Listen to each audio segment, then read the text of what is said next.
وأجل فرجهم.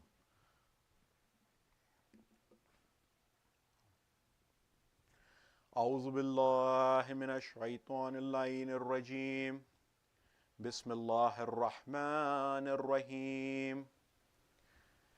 ألف لام ميم. ذلك الكتاب لا ريب فيه هدى للمتقين الذين يؤمنون بالغيب فيقيمون الصلاة ومما رزقناهم يوقنون والذين يؤمنون بما أنزل إليك وما أنزل من قبلك وبالآخرة هم يوفقون أولئك على هدى من ربهم وأولئك هم المفلحون إن الذين كفروا سواء عليهم أأنذرتهم أم لم تنذرهم لا يؤمنون ختم الله على قلوبهم وعلى سمعهم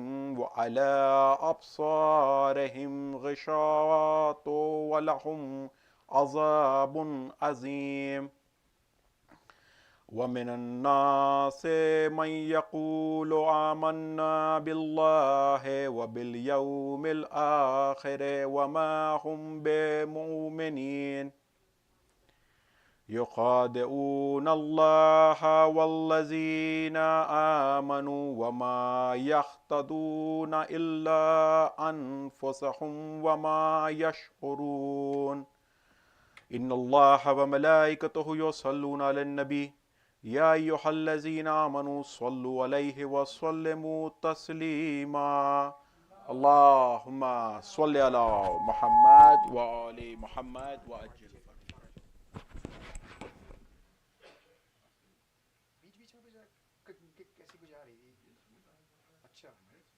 या तो ये कि मैं इस तरफ मुझे स्पीकर की वजह से कुछ इंटरफेरेंस हो रहा होगा.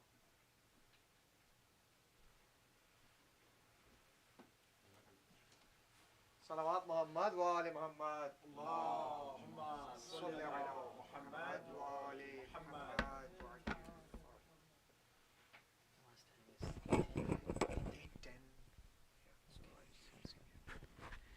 بسم الله الرحمن الرحيم الحمد لله رب العالمين وصلى الله على محمد وآله الطيبين الطاهرين.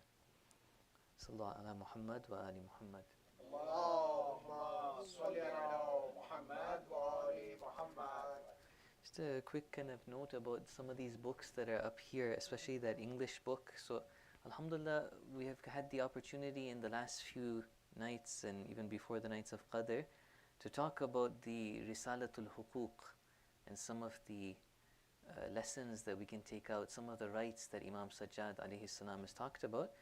There is a very beautiful Farsi commentary on Risalatul Huquq that was translated into English recently, and it is available on Amazon. You can buy it if you want. This is the book over here, A Treatise on Servitude. And so, just as we're starting this final session, I wanted to again reiterate that the hadith itself is really beautiful and really important. Alhamdulillah, the English translation of the entire hadith, which is long, maybe 10 pages or so, was sent on the group of Lady Fatimah. If anybody gets a chance and goes through it and has any questions, further questions or clarifications, even in the future, you can feel free to reach out to me. And if anybody wants more kind of commentary on the hadith and an Islamic kind of discussion about every one of these rights, then this book is now also available, A Treatise on Servitude by one of the famous akhlaq teachers in Iran called Ayatollah Tahriri. Okay, let's move to slide number 19. Today, inshallah, we wanted to look at the rights of Muslims and the rights of non-Muslims. This is the very end of the Risalatul Huquq. So the Risalatul Huquq has about 50 or 51 different rights. The last two are the right of the people of your creed, meaning as a Muslim, what is the right that another Muslim has on you? And then, inshallah, we'll do that first. Did I not send it to you? Yeah, it was the last. There should be 22 slides in the version that I sent today. If not, I'll send it to you again. Anyway, so basically there is two rights at the end. One is called the right of the people of your creed. So that's the right of the Muslims. And then one on the right of the non-Muslims, Ahlul Dhimma. Inshallah, we'll talk about these today. So first of all, we start with the right of Muslims on one another. And so over here, the first point to keep in mind is that in Islamic teachings, this is kind of the main theme that inshallah I want to pass on in the talk today, that the Muslim Ummah is supposed to be one unit, one force that has this wilayah. Okay, as Shias, we use the word wilayah in a certain way. We're thinking about the Ahlul Bayt, Imam Ali alayhi salam, he's our wali. That's correct. But if we go to the Quran, this word wilayah is also used in other ways that is very much related to that relationship with Amir al-Mu'mineen, because Imam Ali alayhi salam is the head of this kind of Muslim community. Any of the Imams, they are the wali in that sense. But the Muslim community itself is supposed to be one force, one group that has this wilayah amongst themselves. So inshallah, that's what we kind of want to see today, that when we talk about our relationship with other Muslims, it is a much closer relationship. We have a heavier responsibility. Then with our relationship with non-Muslims, it doesn't mean that we have a bad relationship with all the non-Muslims. Of course not. Even there, we are supposed to have certain kind of morals and ethics in how we interact with them, but they are not part of our force, our group. We do not have that wilayah with the non-Muslims. And we do not, for example, allow them to negatively affect us. Inshallah, we'll come to that in the rights of the non-Muslims. But right now we start with the right of the Muslims, or as the hadith says, the right of the people of your creed. The Arabic would be haqqu ahli millatika, the people who are of your creed. So the Imam says, and the right of all the people, as we were doing in the other nights, the italics over here is the actual text of the hadith. And then these are some points that we'll talk about. So the right, Imam says, and the right of all the people of your creed is to have good thoughts regarding them. To have a good opinion, have husnul zan, not to have su'uz zan. To unfold the wing of mercy toward them. This is in Arabic they have this kind of symbolic language, metaphor, where you lower your wing in mercy. Anyways, to unfold the wing of mercy toward them, to be kind and tolerant with the wrongdoer from among them, to win over their hearts, to rectify, meaning fix their situation, and to be thankful to the one who performs good deeds among them, regardless of whether those good deeds are performed for themselves or for you. Anyways, the actual details of what was there is maybe we won't go into it, but the general idea that we're seeing is that there is a high level of love, mercy, thankfulness, connection basically amongst Muslims that is expected. And so this is all indicative of this kind of point that I was making, that the Muslim community is supposed to be one group. If we go back to the life of the Holy Prophet sallallahu alaihi wa alihi, this was a very big deal. Like at that time, the society was very different. Society in Arabia was based on your tribe. People would identify, and the laws of society, everything was based around the tribal allegiance. People would fight one another because of their tribe. If you didn't have a strong tribe to take care of you, you were in a difficult situation. In that situation, the Prophet ﷺ had to break that mentality. And he did it so powerfully that after him, even though the people who came after him were not the best of leaders, they had this strong Muslim country, empire. The Muslims were able to easily conquer other lands because the whole mindset of the Muslims was changed in Islam. In Islam, the Muslim allegiances were primarily with the fact that they were a Muslim. The Prophet built a society, formed a society in the city of Medina. You see, he didn't eradicate the tribal identity and tribal independence, and the tribes remained, but they all somehow fell under the control of the Prophet's government. And the Prophet was the one in charge. When there were disputes, they would go to the Prophet to resolve the dispute. Or, for example, when there was war, it was expected that all the Muslims together had to fight. There was no like only one tribe fights and another tribe doesn't fight. No, all the Muslims together were one group. So this is an important thing to keep in mind, that Islam had to somehow break the culture and what was there before, the mindset of the people, to develop this new mindset of our identity is a Muslim identity. Even people who we are fighting against, if they convert to Islam, right away they are able to join our group. It's not an identity based on the color of our skin or the language we speak or anything like that. In the Holy Quran it says, إِنَّمَا الْمُؤْمِنُونَ إِخْوَةٌ فَأَصْلِحُوا بَيْنَ أَخَوَيْكُمْ. That indeed the mu'mineen, the believers, are brothers. All that we spoke about a brother and how a brother is a source of strength and how you can use your brother to obey Allah, all of that in a sense applies to believers as well. فَأَصْلِحُوا بَيْنَ أَخَوَيْكُمْ. In this verse in Surah Hujurat, it says, therefore make peace between your brothers. Just a few more points about this idea of the Muslim Ummah being one group, one body, one united force. In one of the ahadith of Imam Sadiq alayhi salam,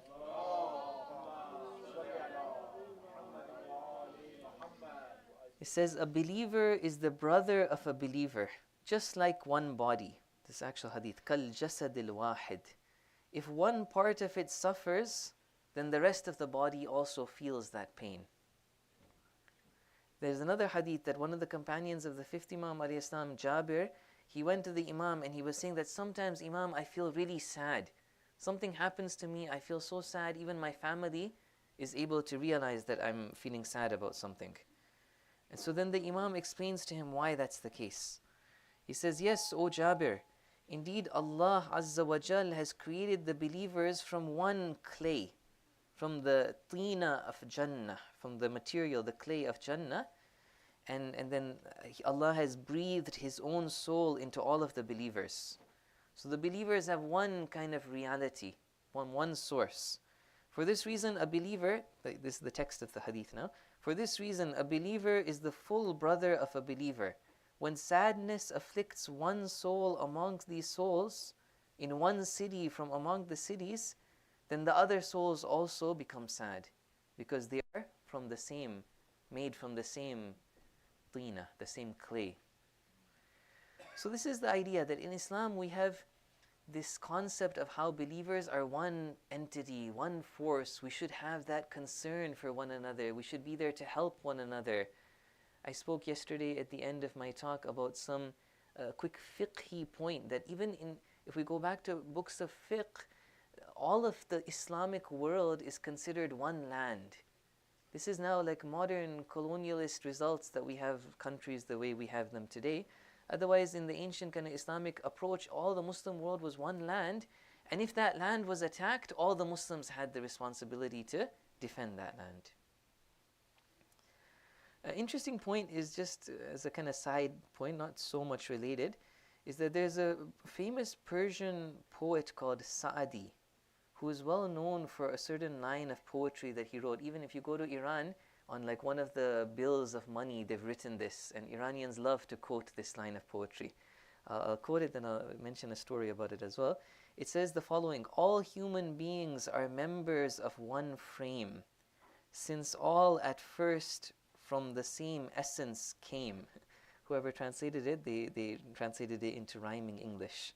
When time afflicts a limb with pain, the other limbs at rest cannot remain. It goes on. The Farsi, if anybody is interested, is like this: Bani Adam a'zay yak digarand ke dar afarinish ze yak goharand. Anyways, There's a funny story that in Iran there was a rumor that became so famous that it was even taught to kids as if it was true.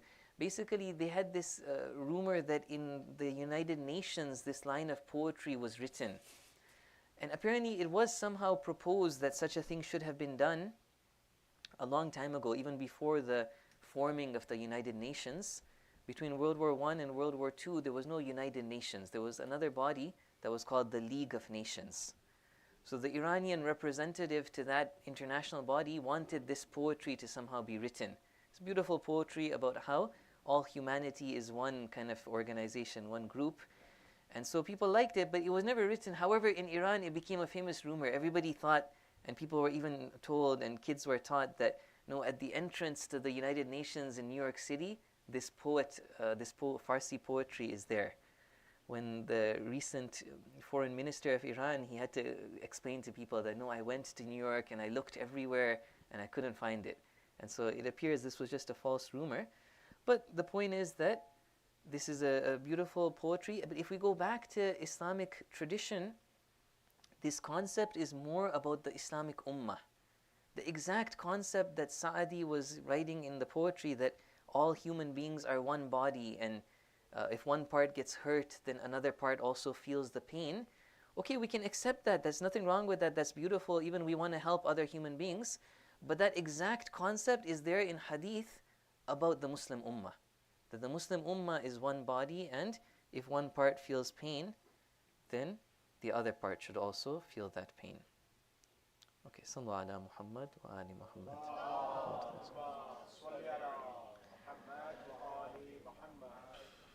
Imam Sajjad alayhi salam goes on, a few kind of akhlaqi points he makes now about our responsibility towards the Muslim Ummah.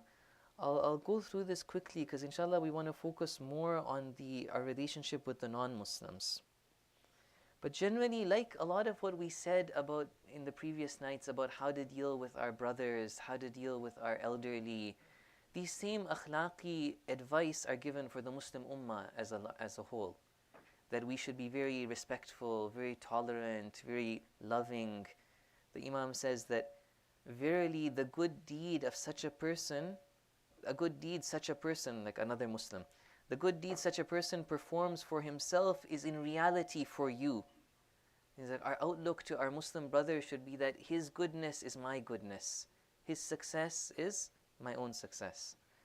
So long as he holds back its harm from you, he spares you its burden and confines himself from harming you. Then the Imam gives us some advice. What can we do for our brothers? Thus include them all in your supplication. Do dua for all of the Muslims together. Assist them all with your assistance. Treat each of them according to their respective position compared to you. So the Imam is here again giving us this kind of akhlaqi advice that we have seen again and again. Such akhlaqi advice was there for youngsters, elders, friends, brothers, that we have a responsibility to be good to other people. And that responsibility is in a sense unconditional. Even if they are not good to us, we still need to normally be good to them. That is an opportunity for us to develop our akhlaq, go closer to Allah. We talked about all that in the previous nights. Well, one point here that the Imam made though is that do dua for all of the Muslims. This is a beautiful point. Sometimes people don't realize that one of the very good things we can do is do dua for others and even gift the thawab of mustahab actions to other people. You can right now read Quran and say that, oh Allah, give the thawab of this Quran I'm reading to my grandfathers, all of my forefathers. That's very good. And those forefathers of ours in their grave, they will be happy with us. And inshallah that will have an effect in our life. Or one of the teachers of akhlaq in Kum was saying sometimes do mustahabbat and give it as a gift to all the mu'mineen who died without children. They don't have any progeny to do dua for them. You should do dua for them. You should gift thawab, and that will really help you as well.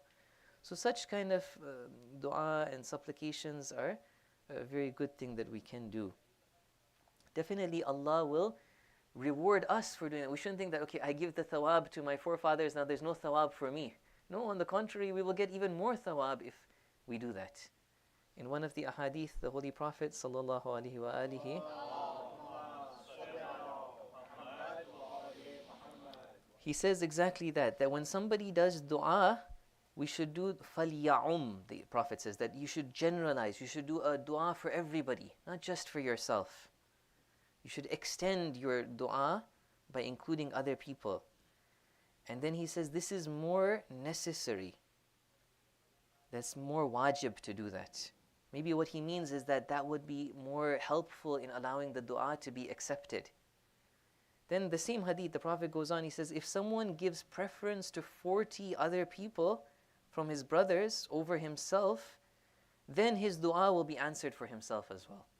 So definitely we have this idea that if we do dua for other people, we help other people, it's not like nothing comes to us. No, in fact, more will come back to us if we try to help others. And the last point that Imam is making in this line, treat each of them according to their respective position compared to you. This is somehow indicating that even people in society, Muslim brothers and sisters of ours, can have different roles and relationships that they have with us.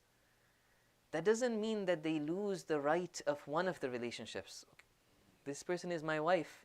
She's also a mu'min. She's also helping me in her life.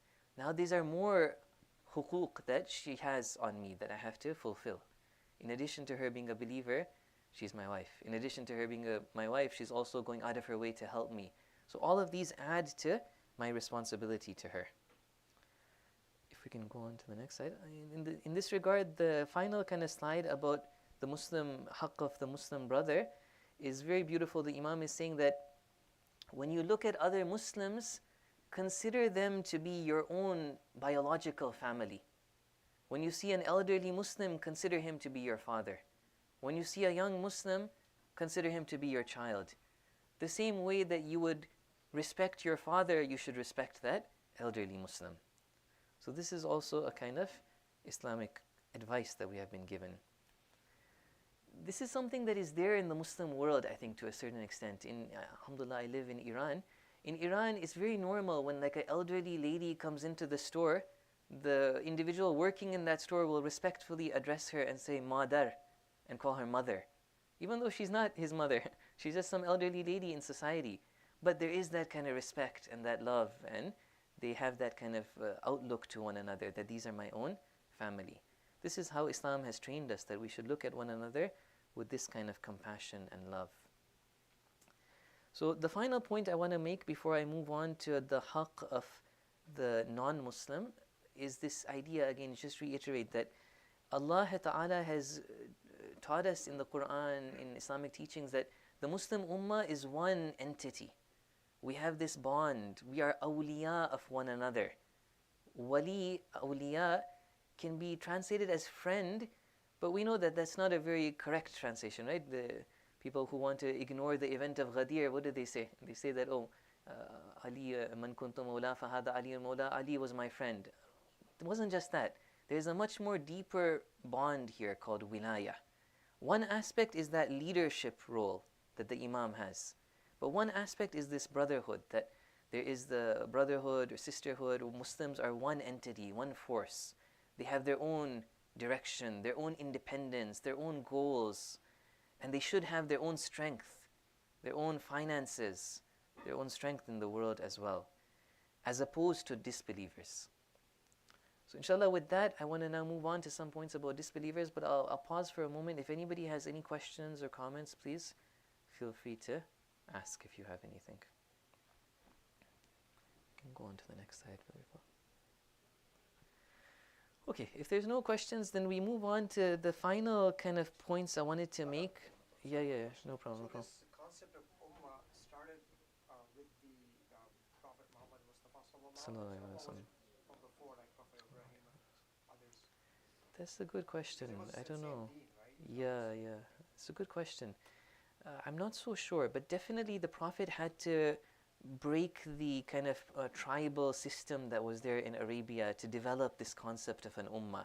So whether the previous religions had it or not, it wasn't there in Arabia when the Prophet came. Okay. Yeah, but maybe it was there in those religions as well. I don't assume that like Christianity. It's something to think about, because we also say that Islam is the final religion for all mankind, that is not just limited in a certain area, whereas some of those previous religions may have been for one community only. So then maybe there was no larger concept of an ummah until our religion. It's possible. No problem. Okay, so the final discussion we want to go into is that what is our outlook to disbelievers? And in this regard, there's some interesting points. The hadith of Risalatul Huquq over here is talking about the idea of a dhimmi kafir, ahlul dhimma, who live in a Muslim land.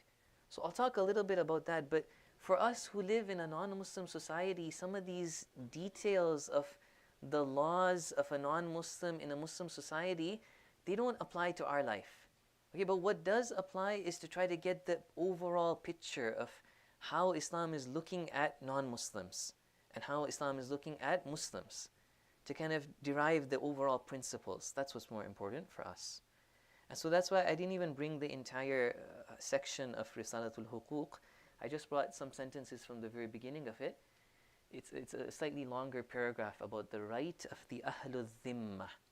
Okay, I'll speak a little bit about who the Ahlul Dhimma are, what exactly the pact or agreement is between the Muslims and the Ahlul Dhimma.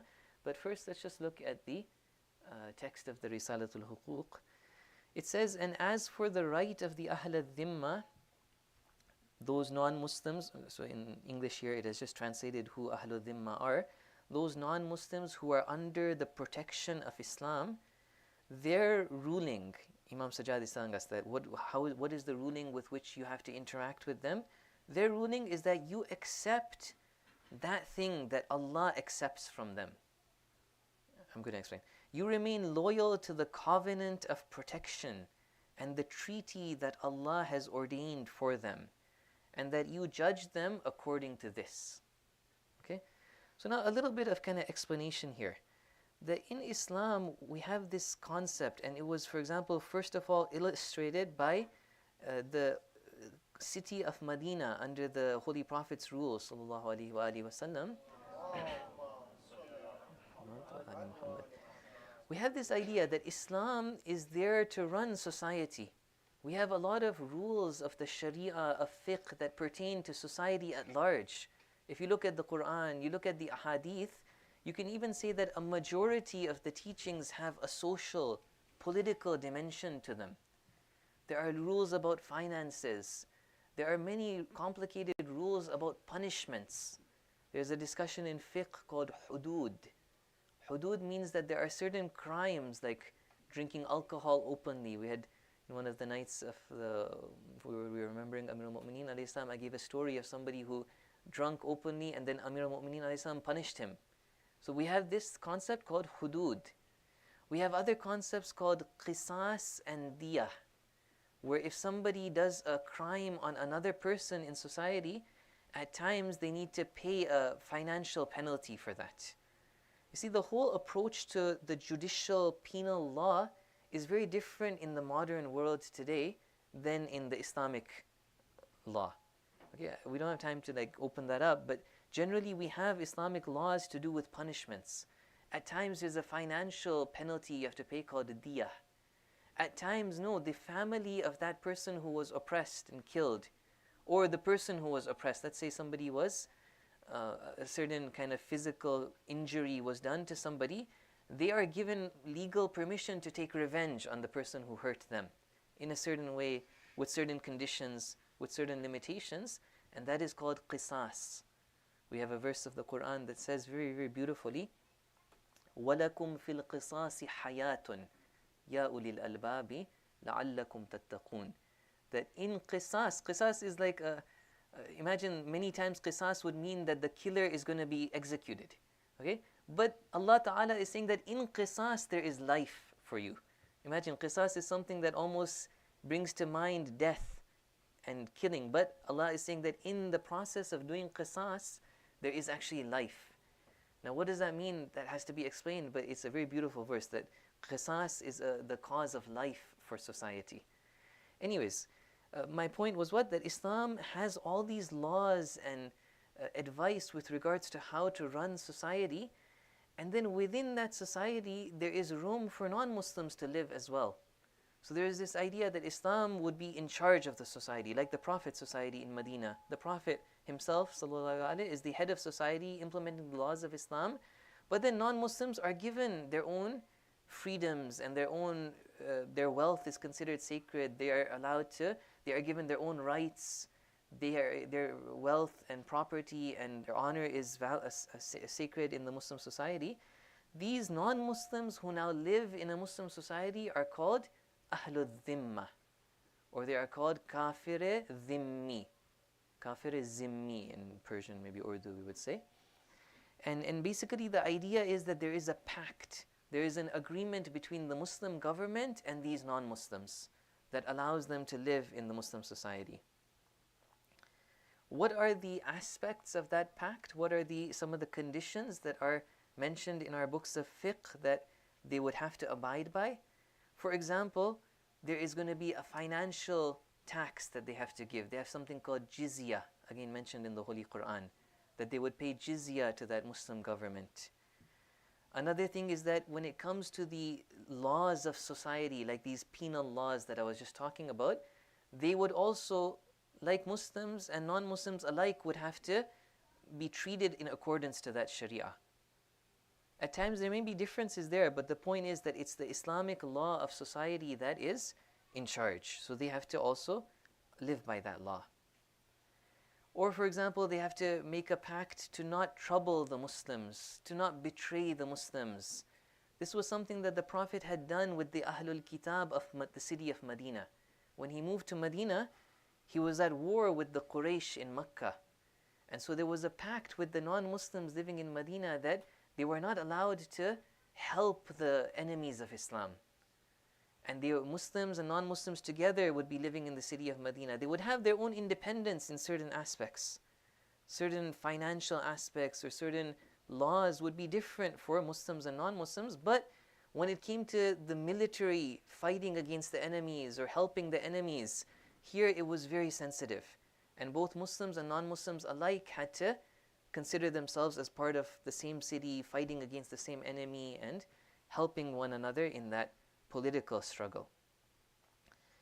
One or two other aspects of the kind of fiqhi discussion of the dhimma and the agreement that the non-Muslims living in a Muslim society would have with the Muslim government is that also those non-Muslims may be allowed to follow their own laws privately.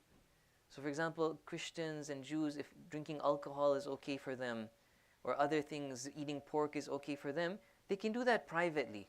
But it's a Muslim society, they're not allowed to do that in open. They would be punished for doing that in open, just the way a Muslim would be punished for doing that in open. There may be other details, but this is kind of a general idea of this Islamic fiqhi discussion of how non-Muslims are given space to live in a Muslim society, but they have to then sign this agreement called the kind of pact of being Ahlul Dhimma. Okay, so that is what the Imam here is referring to. When we read this, that the Imam is saying that what is the right of a non-Muslim? The right is that you must abide by that pact that you have made, that Allah has allowed you to make. It's part of the fiqh, that the Muslim government can make that kind of pact with the non-Muslims. Okay, what does that mean for us? Final kind of takeaway points, and this is a very interesting theoretical discussion that maybe even today it would apply if we had a Muslim environment, Muslim government that had non-Muslim minorities living in it.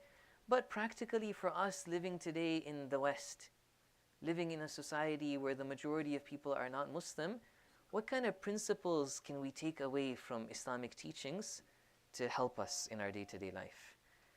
So, looking at this discussion of dhimma and the pact that the non-Muslims have to make, and looking at other Islamic teachings, some of the ahadith I can mention shortly, we see some of these overall principles that I had mentioned, that Allah wants the Muslim ummah to be very independent and very strong.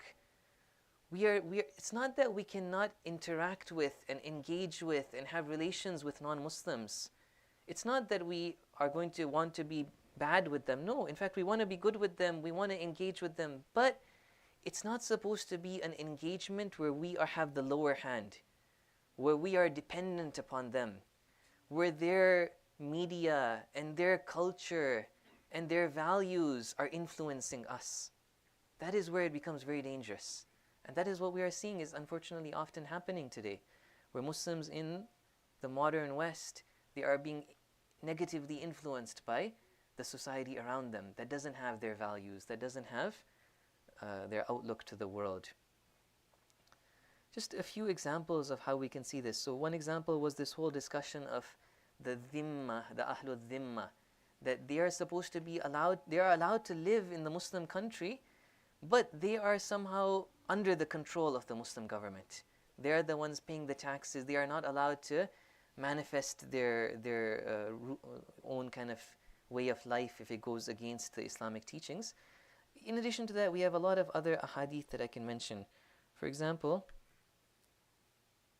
Sallallahu ala Muhammad wa ali Muhammad.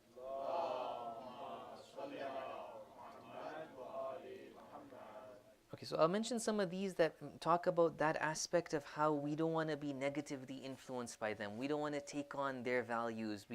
But then I'll also balance that with this idea that we're still supposed to be good to them. If they are good to us, we want to also be good to them.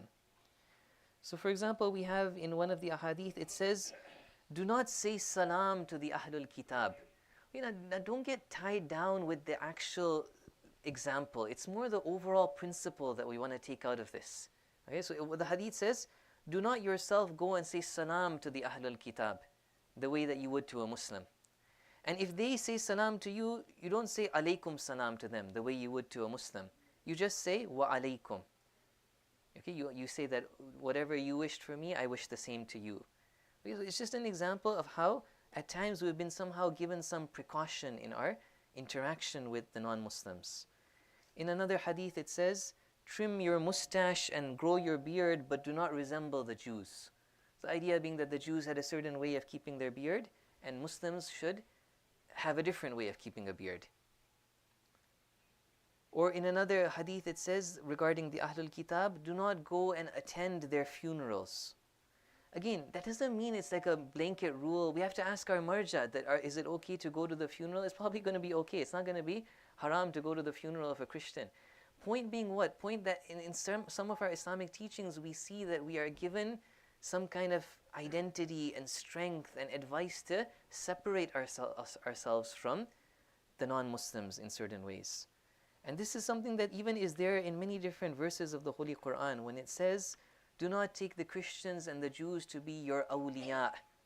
This is something we'll see in multiple places in the Holy Quran. For example, in Surah Baqarah, in Surah Ma'idah, the 5th chapter, it says, Ya ayyuhalladhina amanu la tattakhidul yahuda wan nasara awliya. That, O believers, do not take the Jews and Christians as your awliya. What does awliya mean? It doesn't mean simply a friend.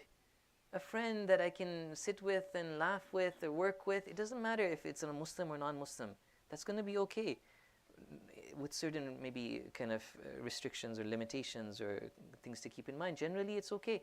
But what's more kind of in mind here is that we do not want to be dependent on them. We do not want to be influenced by them. We have our own set of values. We have our own direction, our own goal.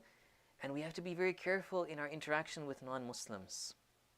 Okay, so for example, if in India there was a Muslim government that allowed the British to come in and become so powerful, I think that's what happened with the Mughals. The Mughals were a Muslim empire.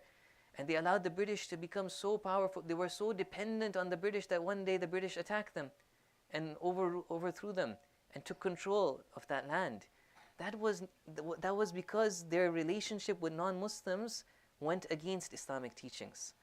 Islamic teachings wanted Muslims to be independent, strong, have their own values, their own culture, their own finances, their own power. And similarly, this is something that we unfortunately can see happening around us today, that people who live in this society, very often we don't have that strength of our own identity, and we don't have that appreciation of our own values, and we are easily affected. We watch Hollywood movies, and those Hollywood movies have a certain agenda, certain values, certain impact that they want to have on their audience. And unfortunately, even Muslims who watch those movies are negatively affected by that. But again, I'll end it with this point that this doesn't mean that we have to cut ourselves off, that Muslims in Canada should go live in like one village where there's no non-Muslims. And no, it doesn't mean that we can't interact with one another, we can't respect one another, we can't help one another. We have so much to indicate that that is totally fine, that is even advisable. We can benefit from one another. Forget about just having a simple like cordial relationship. We can benefit maybe, but we have to be careful that we don't get negatively impacted. In the Quran it says in one verse that لا ينهاكم الله عن الذين لم يقاتلوكم في الدين ولم يخرجوكم من دياركم أن تبروهم وتقسطوا إليهم إن الله يحب المقسطين. Allah does not forbid you from dealing with kindness and justice with those, referring to the mushrikeen here, those mushrikeen who did not fight you. If they are not making war against you on account of religion, if they did not throw you out of your house, then Allah is not stopping you from being good to them. In fact, the verse ends, إِنَّ اللَّهَ يُحِبُّ الْمُقْسِطِينَ, that Allah loves those people who are just. And like that, we can find many ahadith that, even if you are a companion with a Jew, then you should be a good companion to them. Allah has not allowed you to just disrespect their property and their wealth. No, if they are, especially the Ahl al-Kitab, who are in the Muslim land, they have their land is sacred, their wealth is sacred. We don't have the authority to somehow treat them wrongly. So this is the kind of concluding point that I wanted to make. The actual text of the Risalatul Huquq here is looking at a very Muslim context of the Ahlul Kitab, Ahlul Dhimma. But beyond that, the lessons that we can take out as Muslims living in the West today is more these lessons that I mentioned, that we want to have our own strength, our own identity. We should be working towards having our own financial strength as well, and strength in other ways. We should not be requiring non-Muslims to be, like let's say I need a female doctor to take care of my wife. Ideally, if there was a Muslim doctor I would go to, so much better. If I had financial support amongst Muslim brothers who could help me, and cultural support and political support, ideally Muslims should be working towards that kind of a goal. These were the kind of overall points I had. I'll leave it for questions at the end, but again, just a final conclusion that this Risalatul Huquq is a very beautiful hadith. It's something that touches on so many different aspects of our life. So my humble kind of suggestion to you, dear brothers and sisters, is when you get a chance, do go through it. Look at the entire hadith, read it, and if you have any questions, feel free to reach out to me. The text of the hadith was sent on the group. Inshallah, there's much more that we didn't get a chance to look at in these few sessions that we had. But inshallah, whatever we did discuss, I pray it was beneficial, and may Allah accept it. May Allah, inshallah, accept all of your obedience and worship in this holy month. May Allah, inshallah, cure all of us who are sick and help all of the madlumeen around the world, especially our Palestinian brothers and sisters. And lastly, we pray that Allah hastens the appearance of our Imam. Ajjalallah farajah al-sharif. Sallu ala Muhammad wa ala Muhammad. And I just reiterate, if there are any questions or comments, I'm happy to stay up if anybody has questions. Otherwise, you can also approach me when I sit down. Yeah. Sure. So, in a case like today where we are a Muslim minority living under non-Muslim majority government. Right. So the laws may not align with our own teachings. Yeah. What is our position in that scenario? Asante. So some of our Maraja, like Ayatollah Sistani, Hafidhullah, he's gone out of his way to really emphasize the importance of following the law of the land that you live in. So generally, especially when it comes to our interactions with non-Muslims, or even we can say our interactions that are in society where there is a clear law, generally we have to abide by that law. But there are going to be cases where Muslims can maybe resolve things amongst themselves without having to go to the court over here. If it is possible to do that in a way that is both parties would, in for example, family situations, Islam does have certain laws here. And so ideally we should be trying to follow the Islamic law. But at times, maybe our hands are tied. We don't have another choice. Then what can you do about it? Yeah. So I have one question with respect to interactions with the non-Muslims. Mhm. So what is the guidance on visiting their homes and B, having a meal that they have prepared in their own homes, which could be a vegetarian meal or a halal meal even? Yeah, so I haven't seen anything that's like prohibited to go to their houses or not. It's more these general overall things we want to keep in mind of, if we're so close to them, I should have more of a closer relationship with my Muslim friends, such that they are influencing me in a good way. We can have that environment. We're working towards the same goals. But to have a relationship, we're living in the society. I think it's only natural and normal that we would also have relationships with non-Muslims, and to go to their house sometimes, just like that, we can't say it's problematic. When it comes to eating the food, of course, most of our maraja would say that non-ahlul kitab are najis. So then we need to keep those ahkam in mind. That if you have seen them touch something with their hands, then now it has become najis, and then you can't eat it. Like if you know that wetness transferred. So these are things to keep. But now we have some maraja that are not saying that, by the way. Some maraja they saying that everybody is tahir. The ahadith and ayat of Quran that talk about najasat, they think it's a kind of spiritual najasat. For example, It's a good point that you mentioned because we often come into this kind of debate when we are visiting some of our, popular outlets like Tim Hortons or uh-huh. places like that, where you Okay. often see people who are not Ahlul Kitab. Yeah. So if there's with non-meat products, you have to be sure it has become najis. Otherwise, you can eat it. Like let's say a Hindu comes and gives you a donut. You don't know that, like, unless you've seen, for example, that they touched it with their hands and wetness or if there's no like reasonable way. Let's say you know that they cooked it at home and they would obviously be cooking it with their hands. So generally speaking, it would have become najis. Okay, then you can't eat it. But if there's a reasonable doubt that it could have been tahir, it could have been najis, it's okay to eat it. There's no problem. I have like rather a comment. I would not say it's but this is like has helped me. I don't know if it helps the younger generation. Sure. My father said to me when I left Pakistan like 20 years ago when I went to Germany for masters.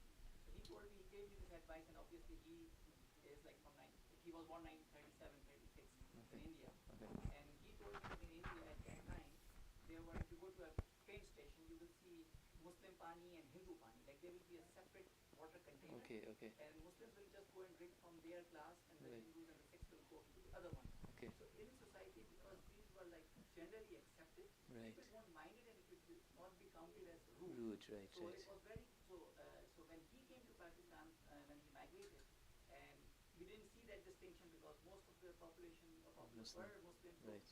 he felt really a little relieved or happy. But Okay. when I was going to Germany, he gave me a piece of advice that if you want to keep, set these rules, set them early on, because then the expectation that, like you have your Hindu friend at work, Yeah. maybe in early discussions, you say we won't share our meal. Right. If you say this politely in an Yeah. initial, that situation will never happen. Otherwise, I've seen a situation where one of a friend, his wife really put a lot of effort in preparing the cake and everything, and he brought it on the birthday, and now he was in such an awkward situation that her wife spent 4 hours making a cake for that guy, and now he's saying, I cannot even touch it because of this reason. And he said, you should have told me this part, because it's very important that when we are in a workplace or anywhere, we have the mushrikeen, like the mushrikeen from our nation, not in a bad sense, but they are mushrik. So we cannot exchange these things. If we can early on in discussion politely exchange these ideas, then they will know the housekeeping rules, we know them, and everything goes fine. Asant. Very good point. There's one question in front. No, we are not really on the high ground. We are going into this debate, especially when we are talking about, even we are talking is spiritual najasa. Physical najasa on its own, but how I am different than you, I'm human like you. At one side, you guys are preaching that all imundari, at the same time you are segregating. So I think once you engage in this kind of a conversation, Yeah, it's hard. to go on the high ground on that. So Right. honestly, sometimes time we don't know that, how to Right. proceed except to avoid that. Yeah, yeah. Nonetheless, like I think we can say that from an Islamic perspective, there is some differences. Like we talked today about how Muslims in the Muslim government, the non-Muslims are allowed to live, but they have certain restrictions and limitations. Or even we look at some of our ahkam, there's a difference in how Muslims, or even at times mu'mineen, in ahkam sometimes Shia, mu'min means Shia. So, for example, zakatul fitra, do we give it to a non-Shia, do we give it to a Shia? So there is this idea in Islam that somebody who we believe in haqq, we're not pluralistic. And so somebody who is with the haqq, sometimes there is more of a right that they have, or there is a little bit of difference. When it comes to our sharia, we need to go to the experts. And so the vast majority of the marajid, they say that there is this, najasat issue, physical najasat issue. So then we have to listen to them. Yeah, we've got a few youngsters here, and I think for their benefit, if you can just throw some light on marriages between Muslims and non-Muslims. Uh-huh. Sounds Can like I- It's become namaz I'm time, sorry, right? can I- Yeah. it's become the first time. We have a Tuesday. We have a session for Q&A. Would you be kind to just ask that question then? That's fine. Just because of the prayer time. I mean, it's almost 11. That's fine. That's fine. I'm already past that mark now. Okay, I'm glad you clarified that because I was thinking otherwise. He was ready to find somebody for you. Salawat.